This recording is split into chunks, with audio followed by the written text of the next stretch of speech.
Hello friends, Monu tutorial academy में आपका स्वागत है। आज का मेरा टॉपिक है ल्यूकेमिया।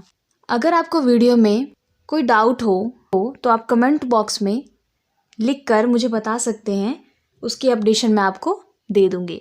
सो फ्रेंड्स, अगर वीडियो आपको अच्छी लगे तो इसे लाइक शेयर सब्सक्राइब ज़रूर कीजिएगा और कोशिश कीजिए ज़्यादा से ज़्यादा शेयर कीजिए ताकि बाकी जो मेडिकल के स्टूडेंट्स हैं उन्हें भी ये चैप्टर क्लियर हो जाए।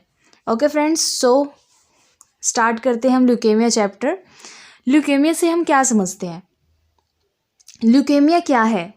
Leukaemia are cancer of blood forming tissue.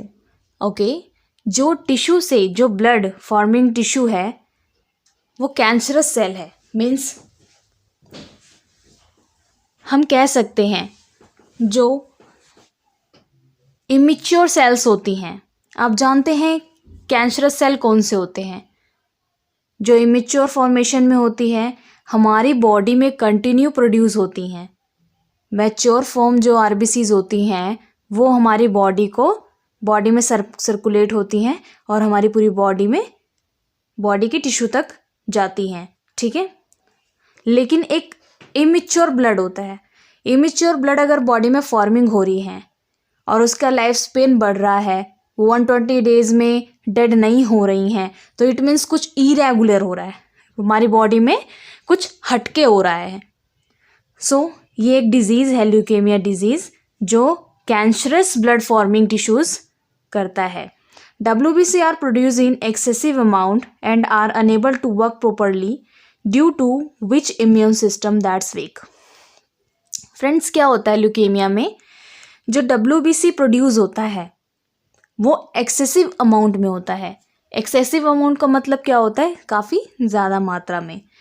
जब WBC की मात्रा हमारी बॉडी में बहुत ज़्यादा अमाउंट में बढ़ जाती है और उसका जो वर्क होता है WBC का वो अनेबल हो जाता है, मतलब वो काम नहीं करता, तो हमारा क्या होता है? इम्यून सिस्टम वीक हो जाता है। अब आप ये कहेंगे कि जो हमारा WBC है हमारे इम्यून सिस्टम से कैसे कनेक्ट है? सो फ्रेंड्स, हम जानते हैं, मैंने पिछली वीडियो में आपको बताया था हेमेटोपोइसिस में, कि जो WBC होता है हमारा वाइट ब्लड सेल्स होता है, जिसको हम ल्यूकोपोइसिस भी कहते हैं। इसमें क्या होता है? हमारा इम्यून सिस्टम अगर कोई भी फॉरेन पार्टिकल्स हमारी बॉडी में एंटर करते हैं, आप जानते हैं कि फॉरेन पार्टिकल्स हो सकते हैं, पैथोजेंस हो सकते हैं, वायरसेस हो सकते हैं, बैक्टीरिया हो सकती है, हमारी बॉडी के अंदर जब वो एंटर करेंगे तो हमारी बॉडी के अंदर WBCs प्रेजेंट होंगे, जो क्या करेंगे? एक्टिव फॉर्म में आएंगे। एक्टिव फॉर्म में आने के बाद वो हमारे इम्यून सिस्टम को एक्टिव करेंगे उन फॉरेन पार्टिकल्स से लड़ने के लिए।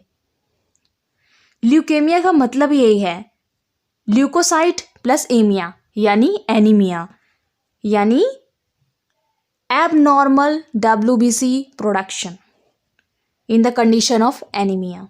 Okay, more accurately, leukemia is defined as the malignant progressive disease in which bone marrow increase the production of either immature or abnormal WBC. malignant यहाँ पर जो आपको दिख रहा है, malignant progressive disease, malignant एक कैंसर का नाम है जो सेल के एक साथ, मतलब आपने दो तरह के कैंसर सेल पड़े होंगे, जो एक पूरी बॉडी में सर्कुलेट होता है, पूरे ब्लड में सर्कुलेशन होती है, और एक जो है एक जगह पे ही एक ट्यूमर फॉर्म में बन जाता है। ट्यूमर फॉर्म मीन्स जितने भी कैंसरस सेल होंगे वो एक ट्यूमर फॉर्म में होंगे, सिर्फ एक जगह ही इकट्ठे होंगे, पूरी बॉडी में सर्कुलेट नहीं होंगे। उस ट्यूमर को रिमूव करना आसान होता है, लेकिन जो पूरी बॉडी में कैंसरस सेल फैल जाता है उसको रिमूव करना आसान नहीं होता, उसमें पेशेंट की डेड होती है। ओके, सो जो मैलिग्नेंट है इस केस में क्या होता है? कैंसरस स्टेज में जो WBC की प्रोडक्शन है वो काफ़ी इंक्रीज हो जाती है और अपना वर्क प्रॉपरली नहीं कर पाता। बाय चांस आप देख सकते हैं, आप जितना खाना खाते हैं अगर उससे ज़्यादा आपको खिलाया जाए तो क्या आप अच्छे से वर्क कर पाएंगे? क्या आप अच्छे से सो पाएंगे? क्या आप अच्छे से खेल पाएंगे? क्या आप अच्छे से पढ़ पाएंगे? नहीं कर पाएंगे। वैसे ही होता है इम्यून सिस्टम के साथ। अगर इमेच्योर WBC प्रोड्यूस हो रही है एक्सेसिव अमाउंट में, उसकी कोई लिमिट नहीं है, तो उस कंडीशन में क्या होता है, कैंसरस सेल प्रोड्यूस होते हैं, जो इमेच्योर सेल्स होती हैं और एबनॉर्मल सेल होती हैं। इसका लाइफ स्पेन भी फिक्स नहीं होता, ये कभी भी डेड हो सकती हैं, इमेच्योर प्रोड्यूस होती रहती हैं, कंटिन्यू होती रहती हैं। हमारी बॉडी में WBC काउंट काफ़ी हाई हो जाता है।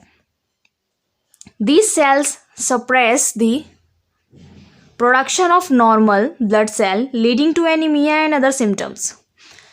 So friends, क्या होगा अगर एबनॉर्मल WBCs प्रोड्यूस हो रही हैं बॉडी के अंदर, तो हमारा जो फंक्शन है बॉडी के अंदर, जो WBC का फंक्शन है वो प्रॉपरली नहीं होगा, जिसकी वजह से क्या होगा, जो ह्यूमन बॉडी है उसके बाहर भी सिम्टम्स दिखने लगेंगे।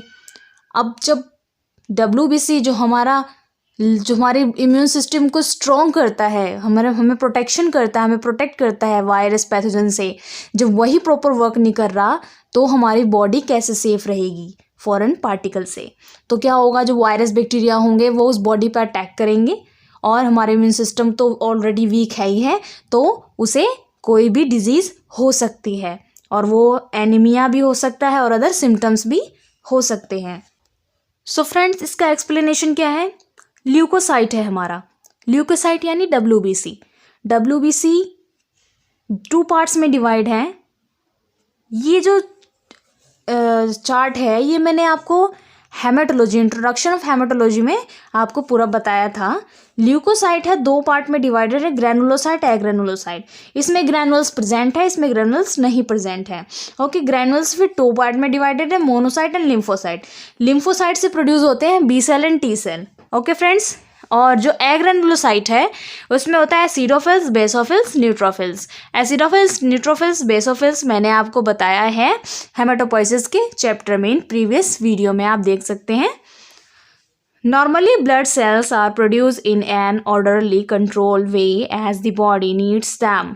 ओके, हम जानते हैं कि जो नॉर्मल ब्लड है वो बॉडी के नीड्स के अकॉर्डिंग, बॉडी में जितनी रिक्वायरमेंट है ब्लड की उसके अगेंस्ट ही प्रोड्यूस होती हैं, चाहे RBC हो, चाहे WBC हो, चाहे प्लेटलेट हो। ओके फ्रेंड्स, सो फ्रेंड्स, अगर RBC की रिक्वायरमेंट बॉडी के अंदर अब बाई चांस कहीं इंजरी हो जाती है तो उस टाइम पर क्या होता है कि हमें RBC WBC की प्रोडक्शन ज़्यादा चाहिए होती है, क्योंकि उस टाइम पे क्या होता है, बॉडी इंजर्ड हो रखी होती है और कोई भी फॉरेन पार्टिकल्स हमारी बॉडी में एंटर कर सकते हैं और हम पे अटैक कर सकते हैं। सो उससे लड़ने के लिए उस समय WBC प्रोडक्शन बढ़ जाती है।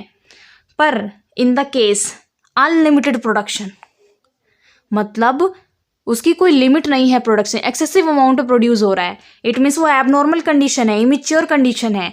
उस केस में क्या होता है कि डिजीज होने के चांसेस ज़्यादा होते हैं। This process help us to keep healthy. जब बॉडी में जितने अमाउंट में WBC चाहिए, RBC चाहिए, उतने अमाउंट में बन रहे हैं और उनका जो डेड लाइन है वो उतने ही दिनों में डेड हो रहे हैं और फिर न्यू सेल प्रोडक्शन हो रही है, तो ये क्या करते हैं, एक पर्सन को हेल्दी रखते हैं। अगर वही अमाउंट अनकंट्रोल्ड हो जाए, एक्सेसिव अमाउंट में प्रोड्यूस होने लगे, इमेच्योर फॉर्म में प्रोड्यूस होने लगे, तो वो क्या होता है, एक डिजीज़ बन जाती है उस हेल्दी बॉडी के अंदर और वो क्या हो जाता है, अनहेल्दी बॉडी बन जाती है। Okay, when leukemia develop the body produce large number of abnormal blood cells. अगर बॉडी के अंदर ल्यूकेमिया डेवलप हो गया है तो large number of abnormal cells भी बॉडी के अंदर होंगी। In most type of leukemia these are WBC। Most type of leukemia क्या होता है, WBC के केस में ही होता है, जब वो एबनॉर्मल प्रोड्यूस होने लगती हैं, एबनॉर्मल एक्सेसिव अमाउंट में। These cells look different from normal WBC and do not perform their function properly. और क्या होता है, ये WBC जो है वो अपना नॉर्मल फॉर्म में नहीं होती है, उसका जो फंक्शन है, जो भी वो पहले फंक्शन करती थी, बॉडी को प्रोटेक्ट करती थी, सेल्फ डिफेंस करती थी, बॉडी को डिफेंस करके रखती थी, अब वो वर्क नहीं करेगी, वो अपना वर्क नहीं कर पाएगी, क्योंकि एबनॉर्मल WBC एक प्रॉपर WBC का वर्क नहीं कर सकती है। So friends, causes of leukaemia.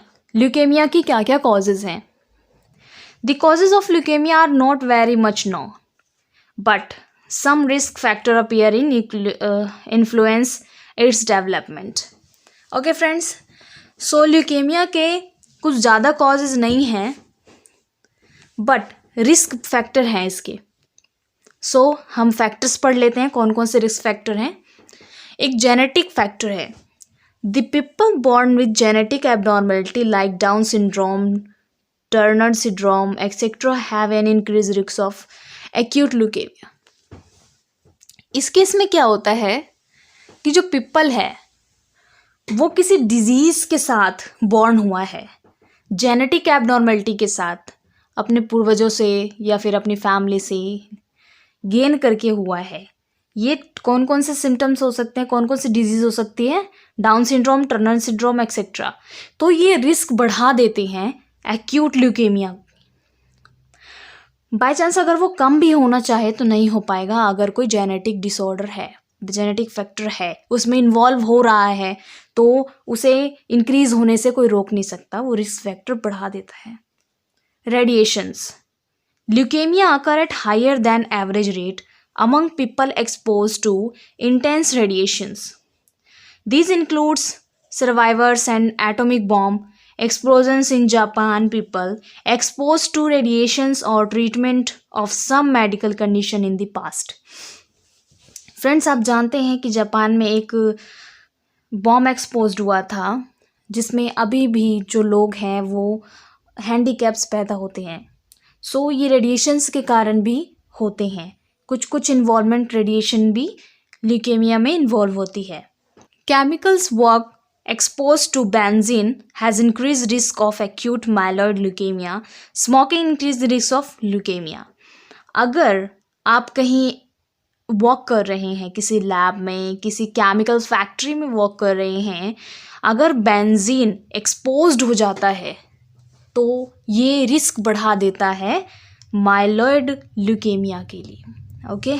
Smoking भी increase risk of leukaemia. Smoking के केस में भी ल्यूकेमिया के रिस्क बढ़ जाते हैं.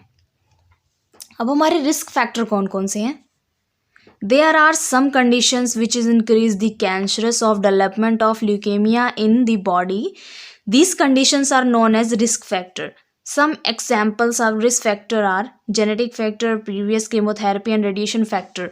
ओके, जो हमने ऊपर रिस्क फैक्टर पढ़े हैं ये वही हैं जो रेडिएशंस हैं और जो कीमोथेरेपी, रेडिएशन जो भी हैं, जेनेटिक फैक्टर हैं. ये कंडीशंस क्या करती हैं? रिस्क फैक्टर ल्यूकेमिया के रिस्क फैक्टर को बढ़ा देती हैं. यानी अगर उसे कम भी करना चाहें तो नहीं कर सकते. ल्यूकेमिया एक ऐसा कंडीशन हो जाता है जिसके अंदर WBC, एबनॉर्मल WBC की प्रोडक्शन बहुत ज़्यादा बढ़ जाती है, जिसे कम करना बहुत मुश्किल होता है. अगर वो पेशेंट जो है जिसको ल्यूकेमिया है, अगर वो स्मोकिंग करता है तो उसका रिस्क फैक्टर और बढ़ जाता है. ठीक है. अगर वो किसी केमिकल से एक्सपोज्ड हुआ है उस कंडीशन में भी रिस्क फैक्टर बढ़ जाएगा. फ्रेंड्स, अब हम पढ़ रहे हैं टाइप ऑफ ल्यूकेमिया. ल्यूकेमिया भी कई टाइप के होते हैं. Leukaemia is classified into acute and chronic. Acute and chronic phase होती हैं ल्यूकेमिया की. एक्यूट फेज में ल्यूकेमिया में क्या है हम पढ़ते हैं. It is characterized by a rapid increase in the number of immature blood cells. हम जानते हैं कि जो ल्यूकेमिया है उसमें इमेच्योर फॉर्म में WBC प्रोडक्शन होती है. The crowding that result from such cell make bone marrow unable to produce healthy blood cell. और ये जो हमारा बोन मैरो है जो WBC प्रोड्यूस कर रहा है ये प्रॉपरली वर्क नहीं करेगा.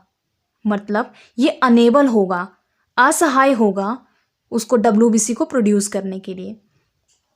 क्योंकि अगर हमारी बॉडी अनहेल्दी है, हमारा जो बोन मैरो है वो अपना काम प्रॉपरली नहीं कर पा रहा है, WBC मैच्योर फॉर्म से इमेच्योर फॉर्म में बन रही है जो मैच्योर फॉर्म में बननी चाहिए थी, सो हमारा बॉडी का कोई भी पार्ट वर्क नहीं करेगा. Immediate treatment is required in acute leukemia because of rapid progressive and accumulation malignant cells. अगर हमें पहले पता चल जाता है कि हाँ इस पेशेंट का, इस वुमेन का या फिर मेल का जो भी है इस अनहेल्दी यानी एबनॉर्मल सेल्स प्रोड्यूस हो रही हैं यानी एक्यूट फेज में, एक्यूट फेस में क्या होता है, हम सडनली ट्रीटमेंट स्टार्ट कर सकते हैं उस पेशेंट का, क्योंकि उस टाइम पे क्या होता है, मैलिग्नेंट सेल बनने स्टार्ट होते हैं जो कैंसरस सेल हैं। Acute form of leukemia are most common found in children. अब क्या होता है, जो एक्यूट ल्यूकेमिया है ये बहुत ज़्यादा देखे जाते हैं किसके अंदर, चिल्ड्रंस के अंदर, बच्चों के अंदर। Chronic leukemia, it is characterized by excessive build up of relatively mature but still abnormal WBC। ये करेक्टराइज्ड है, बिल्ड है, मैच्योर है, बट एबनॉर्मल WBC है। Their development take month or year. The cells are produced at a much higher rate the normal, resulting in many abnormal WBC. Chronic leukemia mostly occur in older people. जो chronic leukemia होगी वो सबसे ज़्यादा किसके अंदर देखी जाती है, older people के अंदर, और इसके अंदर abnormal WBC प्रोड्यूस होंगी। Both acute and chronic leukemia are further classified according to the prominent cell line involved in the expansion. क्या है, हम इसे और भी तरह से क्लासीफाई कर सकते हैं according to the prominent cells line involved in the expansions. If the prominent cells line is of myeloid series, it is called glycytic leukemia. Sometimes it is also called granulocytic leukemia. Okay friends, if the prominent cells line of lymphocytic series, it is called lymphocytic leukemia. Okay जो prominent sales line है अगर वो lymphocyte series में आते हैं तो हम इसे लिम्फोसाइटिक एनीमिया भी ल्यूकेमिया भी कहते हैं। Chronic leukaemia, acute leukaemia, myeloid leukaemia, lymphocytic leukaemia. अब हमने 4 तरह की ल्यूकेमिया पढ़ी हैं। जो हमारा एक्यूट माइलोइड ल्यूकेमिया है हम उसे रिप्रेजेंट करते हैं AML से। एक्यूट लिम्फोइटिक ल्यूकेमिया को ALL से, कैपिटल ALL से। जो हमारी क्रॉनिक ल्यूकेमिया है, क्रॉनिक माइलोटिक और क्रॉनिक लिम्फेटिक को कहते हैं CML और CLL। ओके फ्रेंड्स, इसका डायग्नोसिस क्या है, ल्यूकेमिया का डायग्नोसिस क्या है। अब हम पढ़ रहे हैं diagnosis of leukemia. Leukaemia can be diagnosed bye examining samples of blood sample, bone marrow under microscope. A lymph node biopsy may also be recommended. Friends, जो ल्यूकेमिया है उसका डायग्नोसिस करते हैं हम ब्लड के एग्जामिन से। ब्लड का जो सैंपल है और बोन मैरो का सैंपल हम लेते हैं एंड उसको माइक्रोस्कोप में एग्जामिन करते हैं लैब के अंदर। हम इसका डायग्नोसिस भी कर सकते हैं। इसमें अगर हम CBC करें, CBC के अंदर आता है complete blood count. Complete blood count के अंदर हमारा पैरामीटर्स आते हैं, WBC, TLC, DLC, HB सब आता है। तो उसका TLC, DLC हम देख सकते हैं कितनी नॉर्मल रेंज है, कितनी हायर रेंज है। अगर WBC काफ़ी हायर अमाउंट में आ रहा है, जहाँ तक मैं जानती हूँ, मैंने एक कैंसरस पेशेंट का देखा था, उसका 11 लाख WBC रेंज आ रही थी। आप जानते हैं नॉर्मल रेंज कितनी है, 6 to 11,000 ये हमारे WBC की नॉर्मल वैल्यू है। अगर बाई चांस 11 लाख आ रहा है, इट मीन्स एबनॉर्मल सेल्स काफ़ी ज़्यादा अमाउंट में बन चुकी है। वो कैंसरस पेशेंट है, मैलिग्नेंट कैंसरस पेशेंट, उसकी बॉडी में कैंसर है, इट मीन्स वो ल्यूकेमिया का शिकार हो चुका है। फ्रेंड्स, हमारा ये चैप्टर यहीं फिनिश होता है, ल्यूकेमिया चैप्टर। फ्रेंड्स, अगर आपको इसमें कुछ भी डाउट हो तो मुझे कमेंट बॉक्स में लिखकर ज़रूर बताइएगा कि आपको इसमें क्या डाउट है, ताकि मैं वो क्लियर कर सकूं। और अगर आपको कोई और इससे रिलेटेड टॉपिक समझना है तो मुझे कमेंट बॉक्स में लिखकर बताइए कि आपको कौन सा टॉपिक समझना है। नेक्स्ट वीडियो मैं आपकी उस पर बना दूँगी। ओके फ्रेंड्स, डिस्क्रिप्शन बॉक्स में आप लिंक पे जाकर पुरानी वीडियोस भी देख सकते हैं। मैंने काफ़ी सारी वीडियोस बना रखी हैं। और नेक्स्ट वीडियो की अपडेशन के लिए आप बेल आइकन प्रेस कर दीजिएगा, सब्सक्राइब कीजिए वीडियो को एंड ज़्यादा से ज़्यादा शेयर कीजिए और प्लीज़ लाइक कीजिए। Okay, thank you friends.